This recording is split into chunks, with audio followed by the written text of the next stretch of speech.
네, 내일을 위한 준비해 보겠습니다. 미국 시장은 어떤 흐름을 이어나갈까요? 김태수 금융작가와 함께 점검 들어갈게요. 작가님 안녕하세요. 네, 안녕하세요. 네, FMC 대기 모드 계속 이어졌습니다. 국내 시장은요. 미국도 이 바통을 이어갈지 궁금합니다. 우리가 눈여겨봐야 할 포인트들 챙겨주십시오. 네, 지난밤에 일단 재밌는 이슈가 있었습니다. 일론 머스크의 스캔들이 아주 이슈가 됐던 하루가 됐는데, 주식 투자자들이 좀 지루했는데 좀 재밌는 이슈였습니다. 시장이 이제 그 장 막판에 상승 반등하는 그런 모습을 보였어요. 나스닥도 낙폭을 절반 정도 줄이는 그런 모습 보였고, 지금 보면 시장에서는, 이미 저점을 지난 게 아니냐, 뭐 이런 얘기들도 좀 나오고 있습니다. 뭔가 이제 낙관적인 얘기들이 조금씩 나오고 있는데 왜 그러냐면은 기업들의 수익이 요게 이제 최악의 어떤 그런 상황이 아니냐라고 그동안 우리가 두려워했었는데 그런 게 아니라는 거죠. 팩셋에 따르면은 지금 S&P 500 기업의 68%가 긍정적인 어닝 서프라이즈를 보고를 했다 이렇게 나왔는데 뭐 평균치보다는 낮습니다. 그래도 우리가 기대했던 그런 것보다는 어떤 추정치를 한 3.6% 정도 상회하고 있다라는 게 지금 요 시장에서 약간 이렇게 긍정론들이 나오고 있는 그런 배경이 되고 있고, 그리고 최근에 이제 PMI 데이터나 이런 것들이 좀 가격 압력이 이제 낮아지고 있다. 이런 것들이 이제 나오면서 시장에서는 이게 너무 이렇게 경기 침체가 심각하게는 가지 않겠구나. 그런 어떤 긍정적인 기대감들이 좀 형성이 됐습니다. 여기에다 이제 FOMC를 좀 앞두고 있는데 이제 요게 이제 75bp 정도로 마무리가 되지 않겠냐. 이제 이렇게 얘기가 되고 있는데 이것도 지금 지난번에 이제 월러나 볼라드 총재가 나서가지고 75bp 인상에 대해서 좀 지원을 하는 그런 발언을 했죠. 그러면서 이미 시장에 어느 정도 요게 가격이 좀 반영되지 않았을까 그런 이제 예측들도 하고 있습니다. 그래서 이제 회의를 이틀 동안 하게 되면 이제 두 번째 날 파월 의장이 경제 전망이나 이런 것들에 대해서 이제 논평을 하게 될 텐데 거기에서 과연 경제 침체가 어느 수준까지 진행이 될 거냐, 이 부분에 대해 가지고 이제 투자자들이 관심을 집중하게 될 거고, 만약에 이 상황들이 어떤 실적이 앞서 말씀드린 것처럼 최악의 어떤 실적 시즌이 아니고 그걸 이제 좀 넘어서는 긍정적인 모습이 나오고, 그리고 이제 GDP 관련해 가지고 또 발표를 하게 되는데 이런 것들이 또 플러스 쪽으로 나오게 된다면은, 그러면은 어쩌면은 이번 달에 0.75% 포인트를 올리고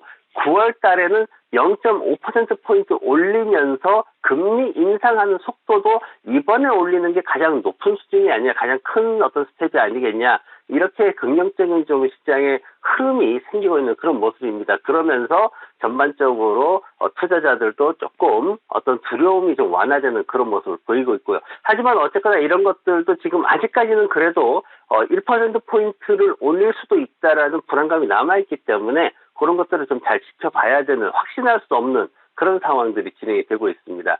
경제 지표 관련해 가지고 지금 그 레드북 리테일 소매 판매 지수 같은 경우에는 아마 거의 유일하게 지금 시장의 강세를 보이면서 유지하고 있는 그런 지표일 것 같습니다. 지금 팬데믹 이후에 지금 좀 많이 떨어졌다가 이제 지난 하반기죠. 지난해 하반기부터 해서 굉장히 두 자릿수 이상 계속 상승세를 보이면서 아직까지도 그 두 자릿수 이상의 상승세를 유지하고 있는데, 경기 침체에도 불구하고 굉장히 강세를 보이면서 소비가 그렇게까지 무너지고 있는 상황은 아니구나라는 어떤 확신이 되고 있는, 확신을 줄 수 있는 그런 지표가 되고 있습니다. 또 하나는 이제 미국의 주택가격 상승세가 좀 유지가 될 것이다라는 전망인데, 캐스실러 주택가격지수가 나오는데 이게 지금 20%대로 그래도 계속 유지가 되고 있거든요. 이 캐스실러는 좀 후행성이 있습니다. 후행성이 있지만 그래도 가장 정확하게 지금 데이터를 보여주고 있다라고 평가를 받고 있기 때문에 미국의 주택가격이 상승세를 유지한다라면은 미국인들의 어떤 그 소득이 그래도 갑작스럽게 무너지는 이런 상황은 오지 않기 때문에, 그래서 또 소비도 유지될 수 있는 그런 근거가 되고 있습니다. 그래서 앞서 말씀드렸던 레드북 리테일 판매 지수라든가 아니면은 주택가격의 상승세 이런 것들이 미국의 소비 시장을 버텨주고 있다, 이런 어떤 근거가 되고 있는 상황입니다. 다만 이제 리치몬드 지역의 제조업은 지금 3개월 연속해서 하락세를 보일 것으로 전망이 되고 있는데, 지역별로 제조업들이 제대로 살아나가고 있지 않다. 지역에 있는 제조업체들이 살아나서 생산량을 많이 늘려줘야지만 시장의 인플레이션, 그러니까 물건 가격이 좀 떨어질 수 있는 여력이 생기는데 아직 그 부분이 미약하기 때문에 인플레이션 부분에서는 좀 회복이 좀 더딘 그런 모습들을 좀 보이고 있습니다. 역시 그리고 이제 또 실적 발표 이어집니다. 지금 오늘 밤에는 마이크로소프트가 있고요. 그리고 구글, 해서 알파벳이 있죠. 그리고 코카콜라가 있고 텍사스 인스트루먼트 반도체 회사도 있습니다. 그리고 전통적인 미국 제조업체인 3M이 있고요. 그리고 자동차 회사인 제너럴 모터스가 실적 발표를 앞두고 있는데 제너럴 모터스 실적이 지금 굉장히 좀 많이 하락할 것으로 그렇게 예상이 되고 있고 그나마 마이크로소프트가 한 5% 정도 상승할 것으로 그렇게 기대가 되고 있어가지고 그런 부분들에 대한 기대감은 있지만은 그래도 알파벳, 구글이 지금 최근에 미국 시장에서 온라인 광고 쪽 시장이 좀 많이 무너지고 있는 그런 상황이기 때문에 과연 구글이 광고 시장을 버텼을지 아니면 역시나 무너졌을지 이런 것들에 대해서 사람들이 많이 주목하고 있습니다. 네. 자, 이제는 종목에 대한 이야기를 나눠봐야 되는데요. 새로운 종목 듣기 전에 작가님, 시가 테크놀로지스 지난달 15일쯤 말씀 주셨던 그 종목 AS 필요해요. 어제 무려 30% 가까운 초강세를 보이면서 또 마무리가 되더라고요. 근데 이제 누적된 수익률을 보니까 어느덧 50% 넘는 수익이 또 발생을 하고 있습니다. 이거 어떻게 해요? 보유하신 분들 익절해요? 아니면 조금 더 가져갈까요? 네, 요즘 이제 그게 사실 굉장히 이슈가 되고 있어요. 뭐냐면은 가지고 있는 종목들이 올라오는데 이걸 어떻게 매도를 해야 될지를 모르는 거예요. 거기에서 이제 굉장히 혼란을 이제 보이고 있는데 중요한 거는 이게 추세를 타고 있냐 아니냐라는 게 가장 중요합니다. 그래서 추세를 보고 이제 수익 실현을 해야 되는 거고 마이너스 나 있는 종목들은 부담이 되기 때문에 비중을 갖다가 조절하는 그런 작업을 해야 되는 건데 천연두 치료제 개발 회사를 해가지고 원숭이 두창 관련해서 이제 제가 그때 추천을 드렸던 건데 그때 목표가를 $20까지 봤거든요. 지금 현재 $15 55센트까지 올라와가지고 6월 15일 날 한 $10 26센트에서 시작을 해가지고 쭉 계속 올라와서 한 51% 정도 그렇게 수익을 내고 있습니다. 계속해서 추세를 보면서 올라가면 됩니다. 다만 이제 추세를 꺾었을 때 그때 이제 매도를 생각하시면 되고 올라간다고 해서 괜히 시장이 이러니까 내가 좀 겁먹고 두려워하고 이럴 필요는 없을 것 같습니다. 추세를 잘 보면서 대응을 하시면은 충분히 크게 끝까지 그렇게 수익을 극대화할 수 있는 그런 전략을 세우면 좋을 것 같습니다. 추세만 살아있다면 조금 더 가보자. 시가 테크놀로지스뿐만이 아니라 이 시간에서 나오는 종목들이 상당 부분이 하루 사이에 막 튀어오르는 경우가 너무 많아서 저희 이제 그런 것들 체크하는 그 재미가 나름 쏠쏠합니다.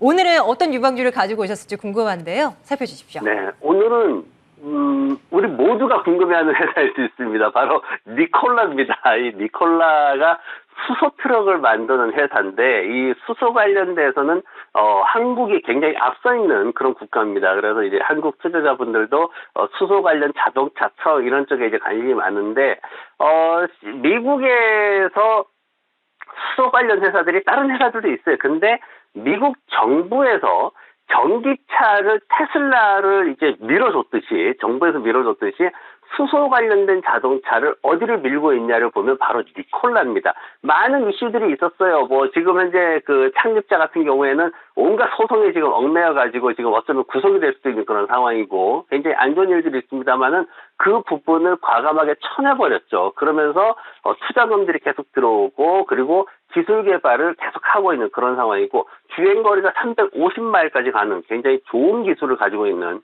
그런 상황으로 변신을 하고 있습니다. 그래서 주식 투자를 할 때 이런 어떤 그 초기 기업들 같은 경우에 대란이 먼저냐 닭이 먼저냐를 이제 생각을 합니다. 투자금이 먼저냐 아니면 완벽한 기술 개발이 먼저냐 이런 부분들을 얘기를 하는데 근데 창업자라는 리스크는 제거가 됐고 정부는 지원 사격을 하고 있고 이제 며칠 전에 한 열흘 전에 워싱턴 DC에서 주요 수소 관련 정부 관계자들 다 모아놓고 상원, 하원 의원들까지도 모아놓고 거기에서 워싱턴 DC 시내를 갖다가 이 트럭이 주행 테스트를 했습니다. 거기에서 굉장히 긍정적인 평가를 받았어요. 그러면서 투자금이 먼저냐 완벽한 기술이 먼저냐라는 논란을 가지면서 계속해서 문제 제기를 해왔지만은 이제는 완벽한 완제품이 시장에 나왔다라는 게 가장 중요한 핵심 포인트가 되고 또 하나 이 회사가 창업적으로 성공할 수밖에 없는 상황은 캘리포니아에서 15만 불까지 인센티브를 받을 수 있고요. 뉴욕 같은 경우에는 18만 5천 불까지 받을 수가 있습니다. 수소 트럭을 일반적인 트럭 구매 가격과 동일하게 그 가격으로 살 수 있다는 게 가장 핵심 포인트가 되는 거고요. 회사가 지금 이제 한 $5 정도의 가격대가 형성이 돼 있고, 그리고 뭐 지금 시장에서 한 $11대까지도 보고 있는 그런 상황이고, 거래량이 굉장히 많이 좋습니다. 하지만 그래도 400만 주 정도로 안정이 됐고, 재무제표 뭐 별다른 거 없습니다. 시장에서는 어차피 마이너스인 상태고, 하지만은 지금 현재 블룸버그에서는 500대까지 판매할 수가 있다. 그리고 시장에서 검증된 공식적으로 확인된 거는 올해 안에 350대까지 주문받을 수 있다. 이렇게 지금 평가가 되기 때문에 굉장히 매출에 대한 기대감이 높습니다. 그래서 앞으로 시장 차트로 봤을 때 목표가는 1단계로 9불 50까지 보시고 손절매가는 아래쪽에 $5 보시면 편안하게 투자를 하실 수 있을 것 같습니다. 네, 니콜라도 우리가 이 시간을 통해서 듣게 됩니다. 일단은 1차로 $9 50센트까지 한번 들여다봅니다. 김태수 금융작가와 함께했고요. 내일 뵙겠습니다. 고맙습니다. 네, 고맙습니다.